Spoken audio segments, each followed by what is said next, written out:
Assalamualaikum warahmatullahi wabarakatuh. Pemirsa Nagot Farm semua. Kali ini saya sedang berada di kandang Boktan Karya Bakti ya. Saya sedang melihat peternakan domba ya. Jadi di sini ada peternak domba yang alhamdulillah sampai saat ini masih eksis. Bagaimana videonya kita simak ya. Nah, pemirsa Nagot Farm semua, kali ini saya sedang bersama Kang Harja, ketua kelompok ya, ketua kelompok dari Karya Bakti di Desa Nagrak Utara. Boleh diperkenalkan Kang Harja? Assalamualaikum warahmatullahi wabarakatuh. Nama saya Sasrami Harja yang beralamat di Kampung Sinegar Kolot, Desa Nagrak Utara, Kecamatan Nagrak, Kabupaten Sukabumi. Alhamdulillah kelompok Tani Karya Bakti itu berjumlah semua 35 orang. Dengan yang aktif di bidang peternakan itu 10 orang. Nah sekarang alhamdulillah ternak yang ada di kelompok Tani Karya Bakti yang mandiri itu berjumlah 102 ekor. Terus 2 ekor itu 32 ekor kambing, yang 70 ekor domba. Domba. Sejak kapan Pak ini Pak? Ini berdiri untuk domba itu yang sebenarnya kelompok Tani Karya Bakti udah lama ya. Cuman untuk eksis sekarang itu dari tahun 2024 sih Pak. Jadi 2024. baru 2 tahun. 2 tahun terakhir ya. 2 tahun terakhir. Kenapa sih Kang pilih domba enggak ternak yang lain? Jadi saya kenapa pilih domba? Karena pertama domba itu harga jualnya lumayan ya. Kemudian lagi dari segi modal pun tidak terlalu mahal dibanding sapi gitu. Dan yang utamanya itu saya hobi. Hobi ya. Hobi iya. Nah, domba itu pakannya nggak beli ya? Nggak beli, ya. Nggak beli gitu. Nggak beli. Terus kalau dulu biasanya kan kalau orang yang ternak itu dulu misalnya orang tuanya suka melihara. Nah, dulu orang tua gimana? Melihara nggak domba ini? Saya jujur kalau di bidang ternak itu dari usia kelas 4 SD. Dari kelas 4 SD berhubung orang tua peternak juga ya. Jadi saya itu keluarga 9 bersaudara. Dari 9 bersaudara saya itu anak ke-6 dari 9 bersaudara. Dari kelas 4 SD itu waktu dulu ya, saya itu sama orang tua itu kalau mau makan, mau kemanapun nggak boleh sebelum ngambil rumput. Harus ngambil rumput. Bahkan pulang sekolah pun ngambil rumput. Jadi memang orang tua saya dulu mengajarkan, memang terasa banget gitu bahwa beternak itu sangat menguntungkan lah intinya gitu. Untuk menambah income ya? Ya betul, menambah meningkatkan perekonomian keluarga lah intinya gitu. Bisa membantu. Selain daripada beternak domba, kegiatannya apa selain daripada? Kalau saya tuh bekerja di salah satu perusahaan swasta Pak. Swasta, saya masuk tahun 1996 di Unggas Pak. Di Unggas. Di Unggas. Dan ini itu hobi saya itu dari kecil saya kembangkan gitu ke domba ini. Ke domba itu. Ke domba itu. Karena hobi ya? Karena hobi. Nah, membagi waktunya gimana itu Pak? Karena banyak kan banyak gitu ya, seorang karyawan gitu. Ada yang mau gitu kan beternak tapi nggak bisa ngatur waktunya, ritmenya. Lu bagaimana nih tips dari Kang Harja nih? Nah, kalau membagi waktunya itu sebetulnya mudah sih Pak, mudah ya. Asal kita ikhlas, asal kita niat. Saya itu punya waktu itu cuma 3 jam Pak. Pagi 1 jam, siang 1 jam, sore 1 jam. Jadi kenapa 1 jam? Karena di sela-sela itu saya harus bekerja gitu untuk menutupi kebutuhan keluarga yang sehari-hari lah, istilahnya untuk makan gitu. Nah, untuk domba ini saya butuh waktu pagi dari jam 6 sampai jam 7 ngambil rumput. Terus dari jam 12 sampai jam 13, kemudian sore dari jam 16 sampai jam 17 Pak. Itu waktu 3 jam itu kalau dimaksimalkan itu bisa memenuhi kebutuhan sekitar 40 ekor domba Pak. Dalam waktu 3 jam. Waktu 3 jam. Didasari niat dan ikhlas. Kita hobi gitu. Hobi. Nah, mungkin karena Kang Harja untuk perusahaannya dekat dengan rumah ya. Iya. mungkin ini kendalanya bagi yang agak jauh. agak jauh. Baik. Gimana itu, bisa nggak? Nah itu bisa, ya gitu tadi itu tergantung niat dan ikhlas ya Heeh. untuk kita menjalaninya. Jadi saya dulu pernah kerja ditugaskan keluar dengan waktu 1 minggu sekali, sementara saya punya domba 40 ekor. Saya mikir gimana caranya nih, sementara domba itu nggak bisa puasa kan, Iya, tetap makan. harus makan. Nah caranya saya itu si rumputnya diawetkan Pak, Oh, diawetkan. gitu. Jadi kita nyiapin tong Mm-mm. ya, yang tong air yang kedap udara Pak. Jadi si rumput itu dicopper dulu, setelah dicopper dimasukin ke tong, tapi jangan sampai ada udara yang masuk. Mm-mm. Terus kemudian di atasnya itu sebelum ditutup pakai redap Pak. Jadi namanya silase. Silase. Silase. Oh, berarti itu salah satu strategi ya. Betul, salah satu strategi. Bagi memang karyawan atau siapapun misalnya yang punya kegiatan di luar itu yang mau beternak, berarti salah satu solusinya seperti itu. Seperti itu. Jadi tidak ada alasan kita kerja jauh, tidak ada waktu seminggu sekali. Kadang sebulan sekali pun bisa. Kalaupun memang kita niat untuk beternak gitu. Nah, kalau misalkan untuk pemula nih yang baru Ya. mau terjun di dunia peternakan ini, idealnya berapa ekor, Kang Aca? Kalau saran saya sih ya 5 ekor saja dulu. Betina jantan, betina 1. Itu aja dulu. Soalnya kita Oh, betina 1, bukan kebalik. bukan. Kalau saya itu jantan 1. Oh, Betina 1, betina 1, jantan. jantan 5. Oh, gitu. Jantan 5. Jadi kalau pemula itu biasanya kan ingin langsung kerasa gitu ya. Oh. Ingin langsung kerasa bahwa keuntungannya. Iya. Kalau kita pelihara betina, apalagi pemula, kita kan belum tahu cara bagaimana untuk menyusui lahirannya, bagaimana caranya untuk cara menyusuinya dan lain sebagainya lah. Jadi banyak tantangannya. Nah, kalau dari 6 ekor itu kita bisa pelihara, maka kedepannya pun kita akan melepas itu jantan sendiri. Gitu. Jadi yang 1 itu yang akan banyak. Seperti contohnya saya ini. Jadi saya itu awalnya itu jantan 6, betina 1. Sampai sekarang yang itu masih ada tetap betinanya. Itu teh udah 6 kali beranak dengan penghasilannya sangat luar biasa. Jantan itu kejual sekitar 3 juta rupiahan. Ya kalau 12 ekor berapa aja coba Iya, dikalikan. Gitu. Untuk 1 ekor betina. Nah, karena kita itu mencari pembibitan. Kalau sekarang itu, kalau pemula pasti mencari keuntungan kan ya. Kalau sekarang itu saya cari pembibitan, nyari bibit yang memang benar-benar baik gitu untuk dipelihara, untuk dibudidayakan. Seperti itu sih Pak. Nah, berarti untuk populasi tadi yang disebutkan itu berapa luas kandang yang dibutuhkan? Kalau untuk domba kan satu idealnya itu 1 meter panjangnya, lebarnya 70 cm juga cukup sih Pak, nggak terlalu luas supaya tidak terlalu banyak gerak gitu si jantannya. Jadi pertama buat aja 5 ekor untuk bejantan dengan lebar 1 meter kali 70 sebanyak 5 ruangan. Yang 1 untuk betina itu dibedakan. Jadi 1,20 meter lebarnya, 1,50 meter panjangnya. Harus lebih luas ya? Harus lebih luas supaya agak leluasa gitu.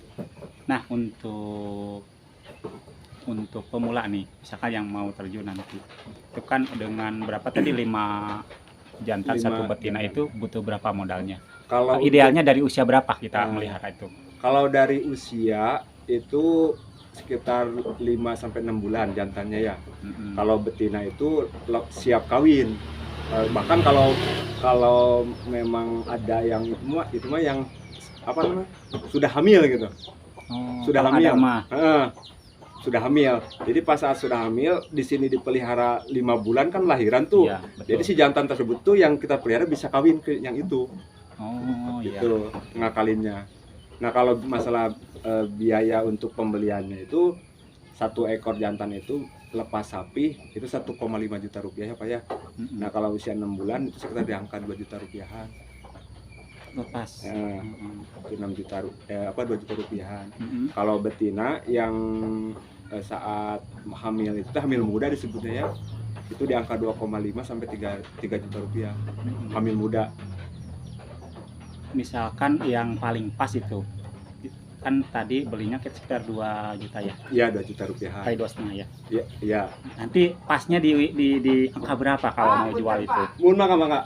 Nah, nanti kalaupun kita jual ya, kita kan paling nyarinya itu, ngejarnya itu saat Idul Adha ya.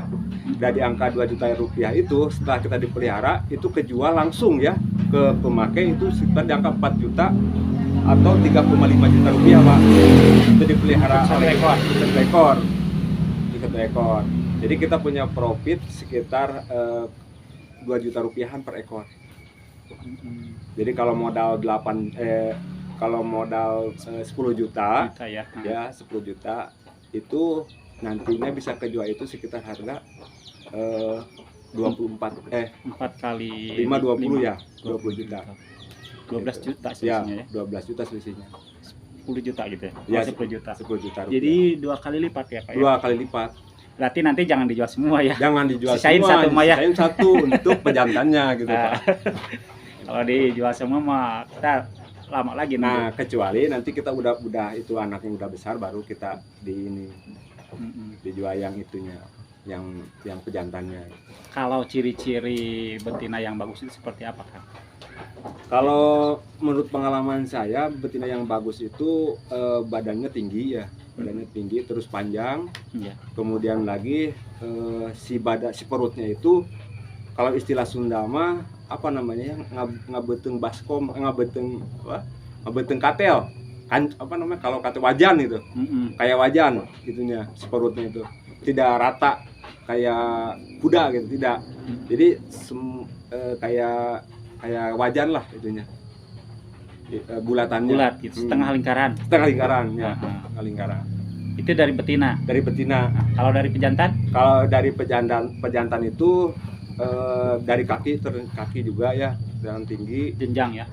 Kemudian dari bulu itu agak kasar, Pak, agak kasar, enggak lembut.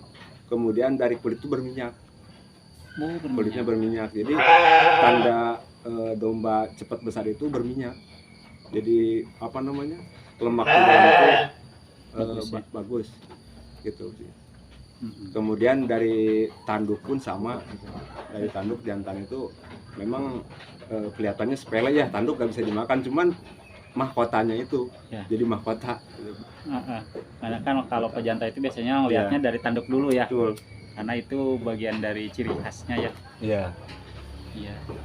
Kang, kalau misalkan apa namanya, domba ini biasanya kan pasti ada perawatan. Biasanya dicukur berapa bulan sekali? Kalau dicukur tuh yang saya lakukan tuh 3 bulan sekali, Pak, untuk pencukuran.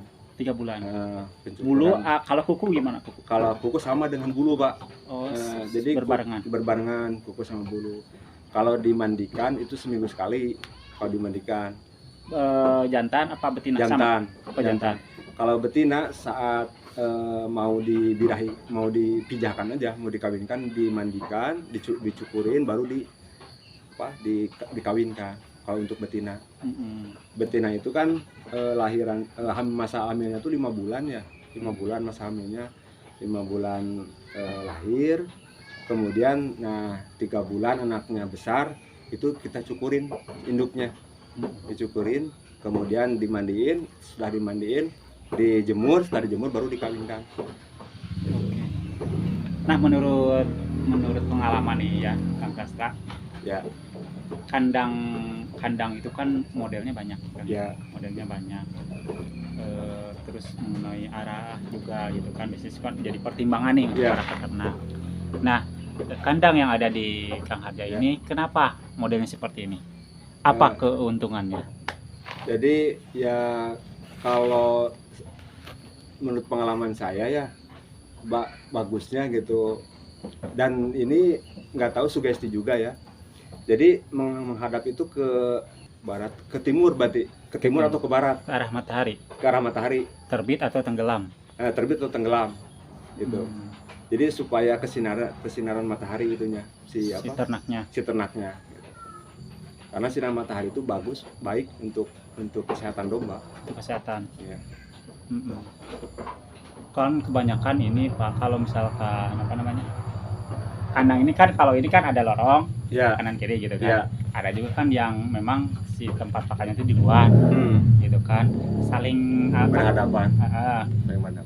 nah mungkin ini ada pertimbangan apa safety juga gitu kan, apa gimana? Kalau ini tuh supaya kita itu mempermudah sih memberikan makan gitu ya, kiri kanan itu dengan yang seperti saya ini, karena tempatnya seperti ini jadi saya buat supaya mudah memberikan makan aja gitu, Mm-mm.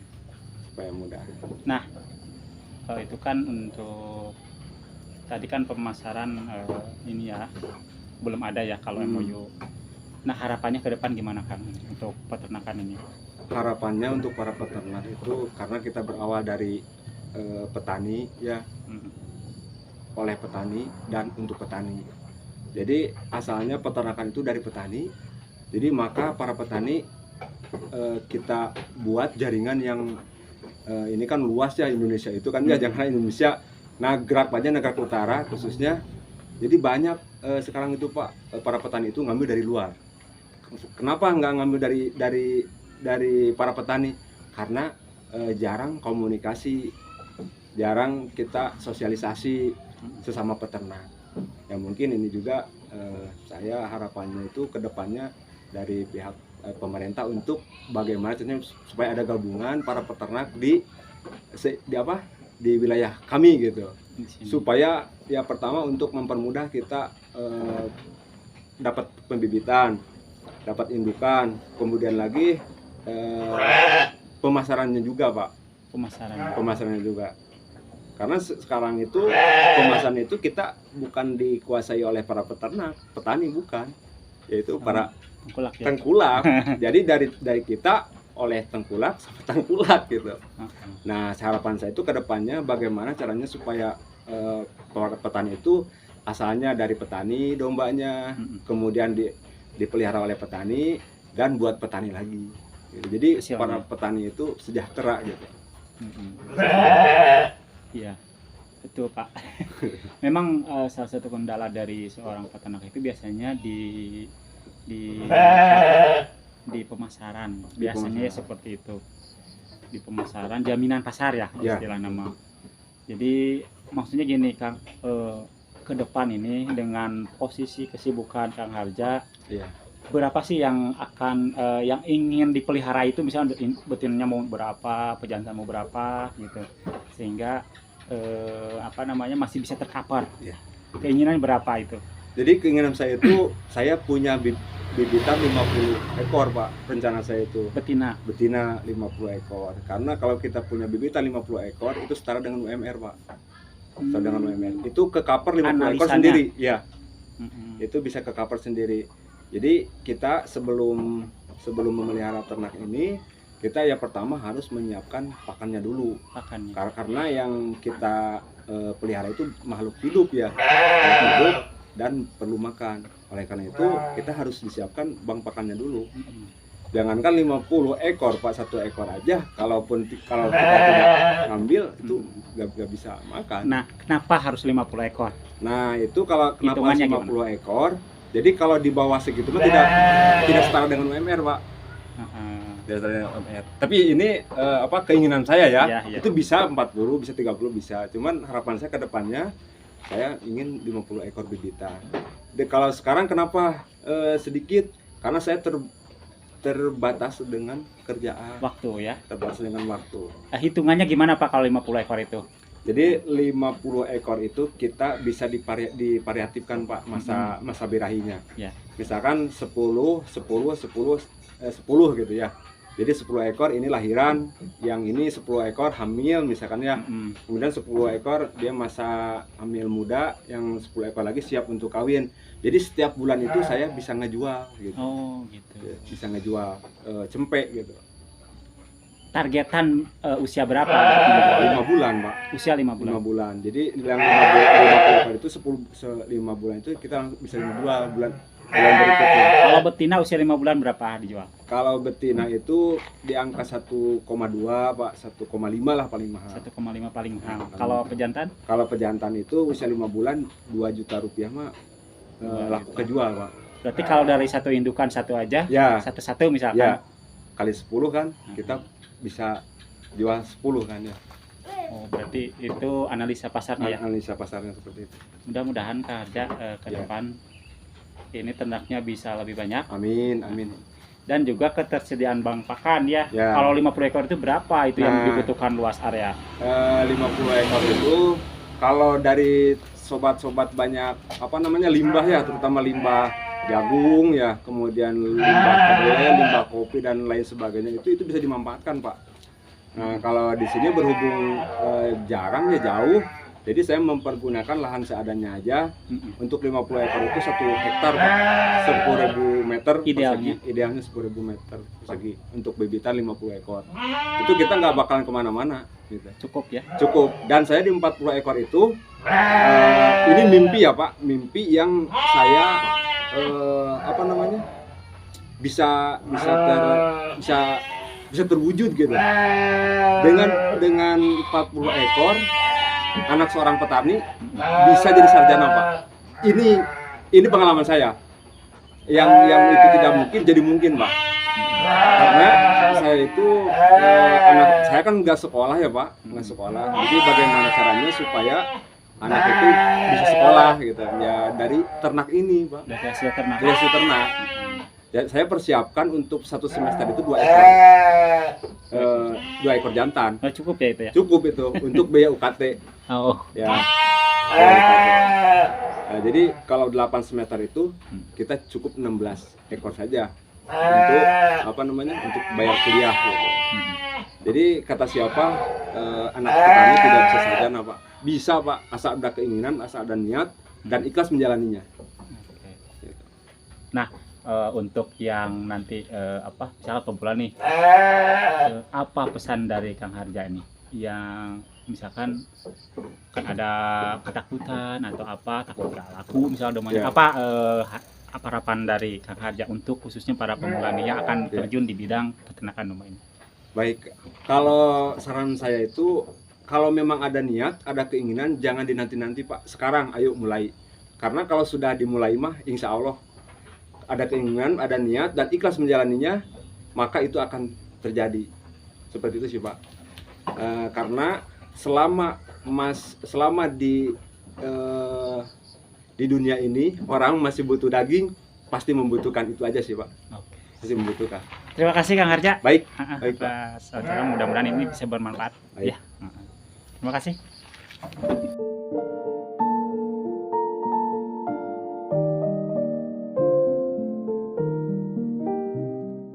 Pemirsa Nagotam semua, itu dia perbincangan saya bersama Kang Harja ya. Mudah-mudahan ini bisa menginspirasi buat kita semua, khususnya bagi para pemula yang ingin terjun di bidang peternakan budidaya domba. Terima kasih atas waktunya. Salam peternak, salam peternak.